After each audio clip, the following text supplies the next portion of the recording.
আসসালামু আলাইকুম।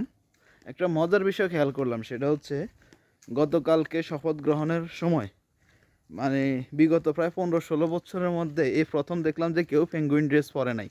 মানে আপনার ওই যে মুজিব কোড যেটারে বলে পেঙ্গুইন ড্রেস, এটা পরে নাই। আর শপথ গ্রহণের পর কাউকে দেখি নাই আপনার ওই যে গোলাপ শাহ মাজারে জিয়ারত করতে। সরি, গোলাপ শাহ না, এটারে বলা হয় আপনার বঙ্গবন্ধুর মাজার টুঙ্গিপাড়ায়, সেখানে যায় নাই। আর শপথ গ্রহণের পরে কী করছেন, ডক্টর মোহাম্মদ ইউনূস হসপিটালে গেছেন আর যারা আহত আছে ওদেরকে দেখতে। এটাই হচ্ছে মূলত স্বাধীনতা, যে এবং মানুষ এটাই চায় যে আসলে এখন যেটা দরকার সেটাই। কি দরকার, এই যে দেখেন, যদি এখন অন্য আগের স্বৈরাচারিক শাসনটা থাকতো তাহলে ঠিকই কী করতো, সবাই পেঙ্গুইন ড্রেস পরে থাকতো আর চলে যাইতো কই গোলাপ শাহ মাজার এখানে জিয়ারত করতে।